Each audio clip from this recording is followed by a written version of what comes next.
For our video series, Empowering Communities, we are excited to having a conversation with a young woman already known by the African media family. She is an engineer by profession. She's an aspirant businesswoman, and she likes talking about business and empowering young women. I invite you to join me as I welcome Lorraine Fotso. Hi, my name is Lorraine, and I am here today to talk to you about my passion. One of my passion is to observe business, talk about business, see how the businesses can improve, etc., etc. And another passion of mine is to empower women, especially from the African community, and teach them how to build business, how to start their business, and pass on that knowledge. As a young African woman, we all know that transmission of knowledge is something that is very important to our community. Thank you very much. Hi, Lorraine. Hi, Regine. Thank you so much for taking the time for this conversation. Well, thank you for having me. It's always a pleasure. So I know how much it's important for you, and but what I want to say is that as a contributor for African media, few people actually know about your passion for business, business in general. I intend, but I know that you are a business-minded person, so for sure. And my first question is, what does that mean to have a business mindset? It's a very interesting question. Not a lot of people have asked me that question. I believe you're the first one, so it's a bit tough.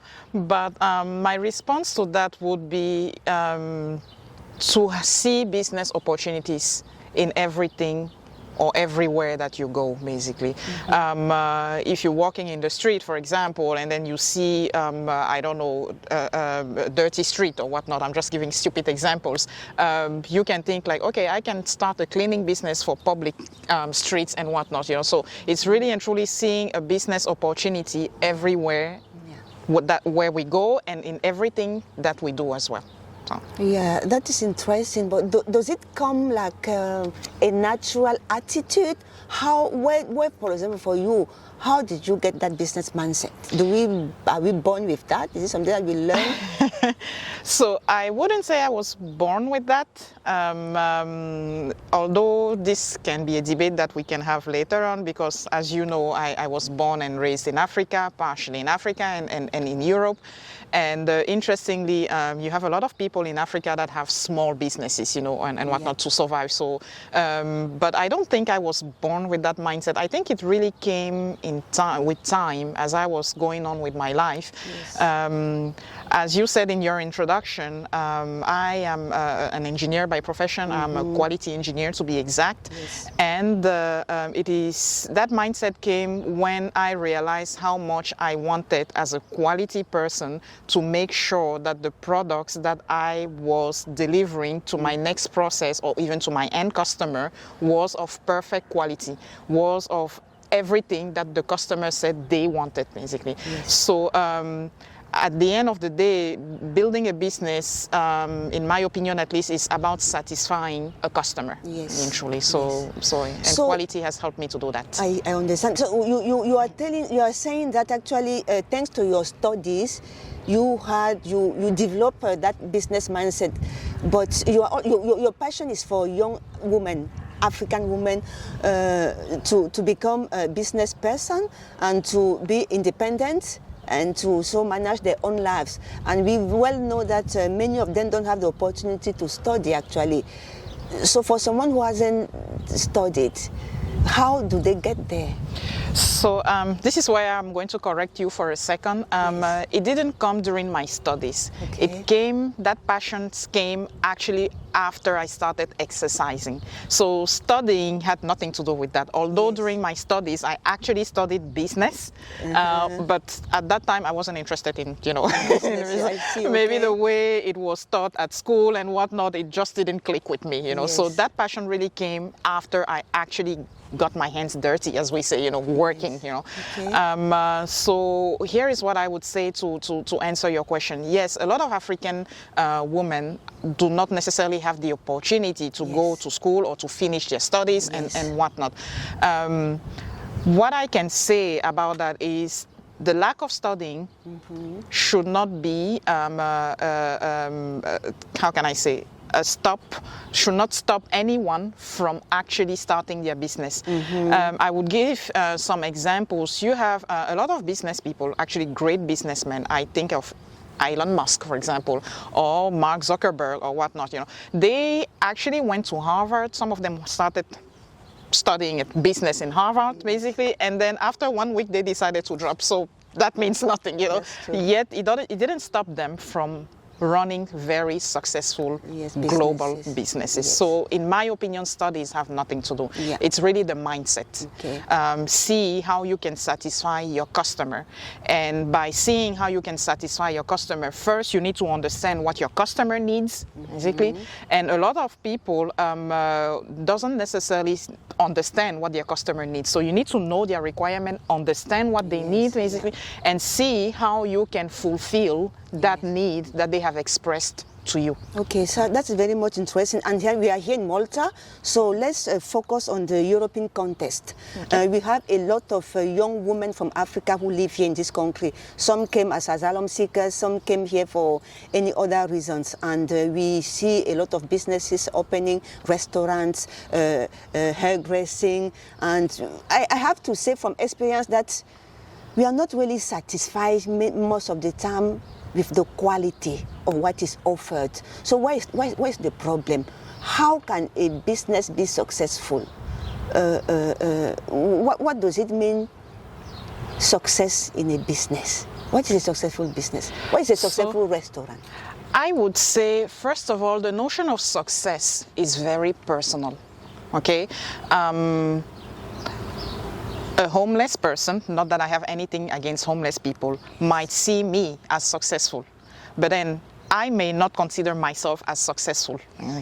So that's why I'm saying success is very personal. It depends on the goals that each person has set for themselves. Yes. So I think that is very important to establish, all right?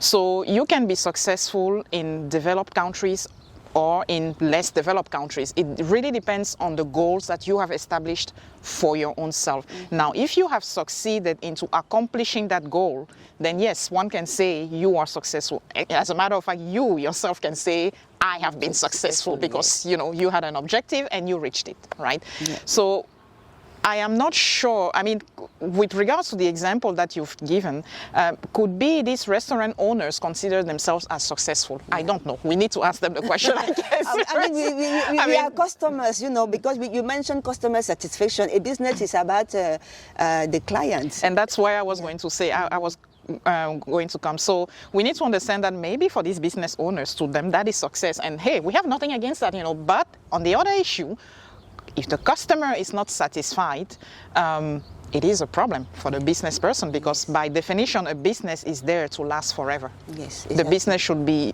outgrowing us as people, right? Okay. And with unsatisfied customers, that won't last for a very long time. For sure, so as I said in the beginning, we need to understand what the customer wants and what the customer needs. Is there that interaction between the customer and the business owner? So that is a focal point there. And I think a lot of people from our community, at least here in Malta, in my opinion, at least, fail to, have that relation with the customer. Actually, there is a lot of things that I still want to talk about, but you touched the part of the advices, how do you make your business, how do you put the customer first in your business?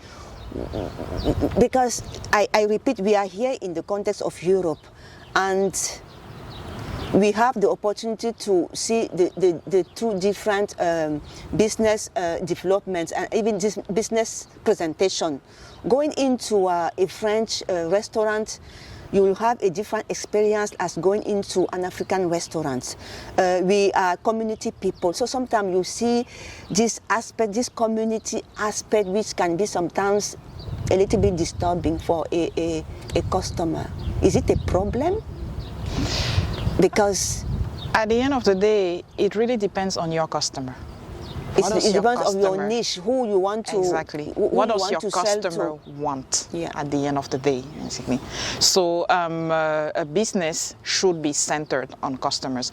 Now, I am employed. I am currently employed, although I have a business mindset and whatnot. You spoke about advice, so I guess this is one advice that I would be giving Yes. to our viewers over here.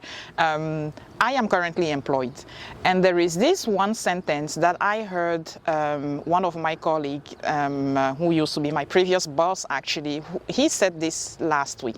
He said, in a business, the salesperson, so in our line of business, the salesperson is the one to land the customer. But then it is up to operations, to the way we serve the customer, Yes. to keep that customer. All right, so there's a difference between bringing a customer and keeping them. Now, if I go to a restaurant, for example, where I don't like the ambience and whatnot, okay, you won't see me there for a second time. It's as simple as that, really and truly. You know? So the reason why it is important, basically, to first of all succeed in your business as a business person is, as I said, to understand what the customer wants and to give them that wow factor. Yes. You spoke about experience. So you see a lot of restaurants here in Malta. Yes. They are all competing against each other, correct? But why would you choose restaurant A over restaurant B? Because of the experience that they've given you. It's not just about the food, but also the experience, Exactly, you know. So yes. you want to feel special. You want to feel like, hey, you know, there's something special about this restaurant. So that's Exactly, why yes. I'd rather go there over this restaurant Okay. B, right? So there is that as well. So it's about bringing customers in the first place and Yes. also keeping Keeping them. them. True. Okay, thank you for that. I guess talking about keeping customers is a wide topic because this program is about empowering communities, and we know that there are a lot of problems into the communities and how they come positively into the Maltese society.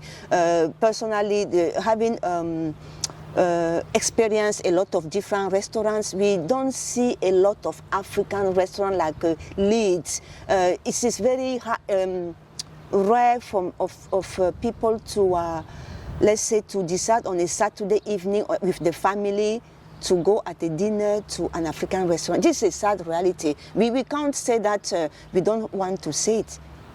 That is the reality. So definitely there's a problem with the way the service it is done. I think so. I believe so as well, but this then, I mean, I haven't looked into restaurant or catering industry, but what I can say is that in Malta, definitely there is a market. You know, a business cannot be successful in a place where there is no market for that business. Let's make that very clear. So in Malta, opening African restaurants makes sense because there is an African community in Malta. So there is a market. Yes. Now, it is important to know how to market that product, those products that you'll be offering in that restaurant, and as well working on that experience. First by, as I said a while ago, getting the customer in the first place, but also keeping them. So let's put a finger on that about, you know, working on the market, making it work, you know. So I shoot restaurant, but what can one sell here? I mean, to the African community in Malta, apart from food. Food is universal. You always sell food. What else can you sell as an African woman who wants to, I mean, apart from the idea that you can get in general, what can be sold? I mean, a lot of things can be sold. Yes. Land, physically, what? A lot of things, actually. Yeah. A business first starts with a mindset, with ideas, basically. So before actually building a physical business, you need to have the idea. So it starts from there. And then laying down all that idea on whatever support that you need, whether it's, you know, a dictaphone or a computer or, you know, writing on a paper and whatnot, you know. But you need to have a plan for each step of the business. So what can we sell? Physical things. You said a while ago, restaurants are great, and indeed, that's great because everyone needs to eat, right? I mean, I know I can go a day without eating, for instance, so I assume like it's the same for the other 7 billion people that lives on Earth, right? They need to eat. People need to clothe themselves. But you also have hobbies, okay? You would have people that like, I don't know, experiencing hotel rooms. it's, I'm the type of person, for example, I do collect postcards, but hey, that's my thing, so postcard sellers have a customer out there basically. So you can sell physical things, but you can also sell online products, info products basically. Yes. That would be consultancy, that would be expertise. I mean, I don't know, let me speak something very specific to Malta. Malta has a water problem. Clearly, there is no water in Malta running the tap, no drinkable water, right? However, ironically, Malta is surrounded by the sea, so surrounded by water, basically. So the question over here, if I were a business person, would be how can I transform that non-drinkable sea water into drinkable water? So the people of Malta at least need that knowledge so they can drink water rather than purchasing water from, So that's just an example, basically. But again, as I said, there are really lots of examples. We are here in a nice park where I see some trees that, have branches and leaves, and then you have other trees that are dead, really. So an idea would be, okay, what, kind of gardening do we need according to seasons on how to maintain this so this area is always green regardless of the seasons. Yes, there are businesses like this. Okay. So I mean, you are you are very productive for sure, and listening to you is very interesting. I just want to conclude soon. You have young women, African women who are convinced that getting married it is the end of life, which is great. It's important to get to plan to build a family. The experience that we I witness is that a lot of young women, as soon as they get married, they stop working, they stay home. Can you comment on that? I would say, so this is something that personally I have noticed very much in the African community, or more specifically in Africa, basically, not necessarily. So in Europe, it is very difficult from people that have a migration background to earn high salaries and whatnot. So in that case, a household made with a couple, basically, both of them would need to work in most cases. Yes. And however, this idea of, seeing marriage as, the ultimate goal and whatnot, I mean, you can see on my face that I'm laughing about that, and I understand that there are women out there that may not agree with me, and it is fine, that's what develops a society. But all I can say is that it's not the end of the world, basically, if you don't get married. It's not the end of the world if you don't get married. It's not the end of the world if you're not even successful in your marriages, basically. You can be fulfilled in much different ways, and it is important to know that. So, and one of the ways to be fulfilled would be to start having experiences, whether it's professional experience or whatever, but have experience, work for your own self, learn. I mean, learning is so underrated nowadays that I don't understand how, it's I would kill to be paid just to learn. So that's that is great. Look, we have touched a lot of things, and the business mindset was the topic of this conversation, and here we are at the end of that. And personally, I think that whoever will listen to this talk will get a lot from it. Having your own business as a woman, it is the takeaway from this, I think so, for me at least. Yes, having your own business, I wouldn't necessarily say it's a takeaway. It's being successful per your own goals. Now, if being married is your definition of success, hey, who am I to judge you, really and truly? Yes, I mean, being married and having a business, I think that is not I can only encourage young women to have their own business, absolutely, because you touch base on a lot of things and you learn a lot of things, of course. But, I mean, I will not open up another can of worms where in our African society, it is not necessarily well seen by husbands, that their wives have their own business and whatnot, But I can only encourage a woman to get interested into something and actually work on that. Yes. Thank you very much, Lorraine. It was great to be talking to you. Thank you. Thank you for this. Thank you.